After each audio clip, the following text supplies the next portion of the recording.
Üstad Bediüzzaman'ın deyimiyle başlamak istiyorum ki Kur'an söndürülemez bir nur olduğunu hakikatlerle, risalelerle ispat edeceğim diyor ki gerçekten de ispat ediyor. Yani Kur'an-ı Kerim söndürülemez bir nurdur. Kimileri buna gözünü kapasa sadece kendine karanlık etmiş olacak. Dünyayı karanlığa boğmuş olmayacak. Onların korktukları şey aslında hakikatlerin bir gün başlarına geleceklerinden dolayıdır. Yani Allah'ın izniyle o korktukları şey bir günde başlarına gelecektir. O karanlıklar aydınlanacak, Kur'an'ın nuruyla aydınlanacak. Onların bu girişimleri Kur'an'ın nurunu söndürmekten ziyade Allah'ın izniyle alevini daha da yükseltecek, ışığını neşr-i neva bulacak ve dünyanın tamamını aydınlatacaktır inşallah. Yani onların endişesi budur.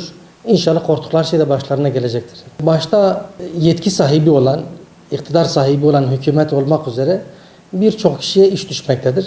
Hükümet bu konuda en yüksek düzeyde karşı çıkmalı, gereken yaptırımları yapmalı, en yüksek düzeyde gerekse dışişleri çağrılıp ona nota verilmeli.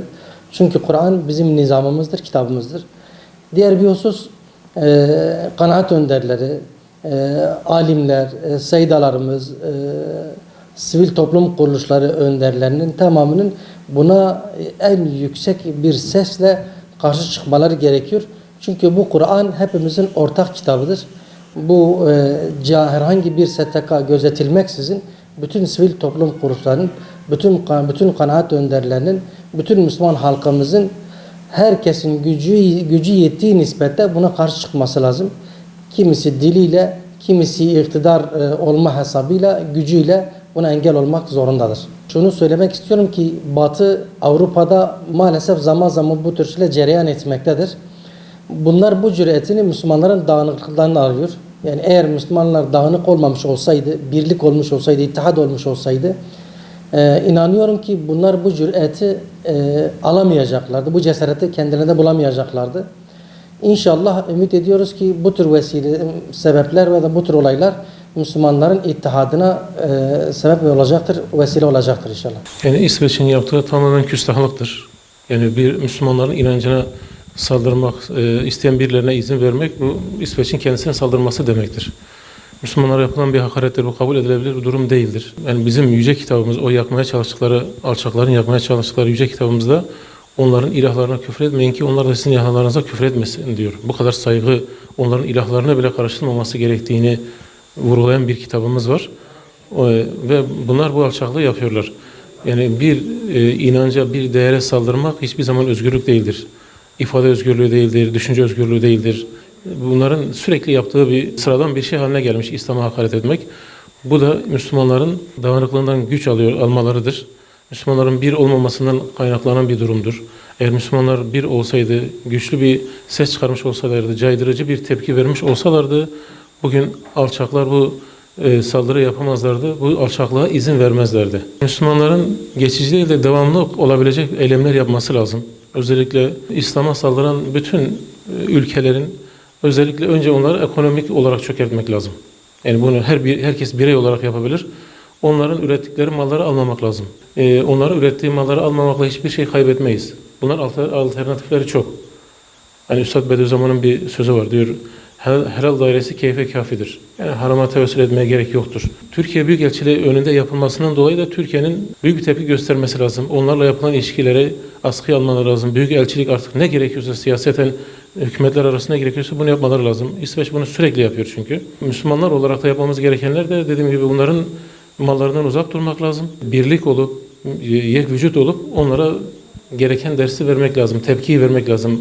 Allah-u Teala Müslümanlara birlik, beraberlik, feraset nasip etsin inşallah. Biz birlik ve beraberlik olabilirsek bunlar bunu yapamazlar. Ben kısaca bir şey daha söylemek istiyorum. Kanuni Sultan Süleyman'ın padişah olduğu dönemde Fransa'da dans diye bir şey üretmişlerdi. Şu an artık yaygınlaştırmışlar. Kanuni Sultan Süleyman'ın sadece bir haber göndermesiyle Fransa bunu kaldırdı. Allah-u Teala tekrar o gücü bizlere nasip etsin inşallah. Basın aracılığıyla biz de bunu duyduk. İsveç'in bu ilk şeyi değildir.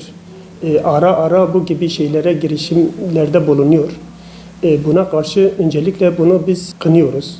Bütün Müslüman ülkeleri, onların devlet başkanları, kanaat önderleri, İslami sivil toplum kuruluşları bunlara karşı ciddi bir duruş göstermeleri gerekiyor. herkes elinde gelen tepkini dile getirmesi gerekiyor. Ki öyle bir tepki dile getirelim ki gerek İsveç gerekse bu Avrupa'daki başka ülkelerde bir daha bu gibi şeylere kalkışmasın. Maalesef bu gerek Kur'an-ı Kerim olsun, gerek Peygamber Efendimiz'e olan hakaretler olsun, bunlar bizim kutsal değerimizdir yani. Bunlar bizim kırmızı çizgilerimizdir. Hükümetimiz başta Cumhurbaşkanımız olmak üzere Dışişleri Bakanımız buna karşı tepki gösterseydi zaten böyle bir şeye kalkışmazlardı. Biz onlardan şunu bekliyoruz. İnşallah gerekirse onlarla olan ilişkilerimizi gözle geçirmeleridir. Eğer böyle bir şey yaparlarsa bir daha buna cesaret edemezler. İslami STK'lar eğer zamanında ciddi adım atmış olsalardı buna cesaret edemezlerdi. Maalesef bizim aziziyetimizde bu oluyor. Eğer biz bunlara karşı dik durursak inan ki bırakın Avrupa, dünyada hiçbir ülke buna cesaret edemez. Müslümanların nüfusu 2,5 milyara dayandı. Belki geçmiştir yani. Bu da ciddi bir rakamdır. Ama bizim aciziyetimizdir. Eğer biz bunlara karşı dik durursak ne Avrupa ne de başka ülke Müslümanlara kutsal değerlerine hakaret edemezler. O cesareti bulamazlar. Ben şuna inanıyorum. İnşallah bundan sonra Müslüman ülkeler ve Müslüman kanaat önderleri, İslami STK'lar bunlara karşı ciddi bir duruş sergiler ve bir daha böyle bir şey yapamazlar.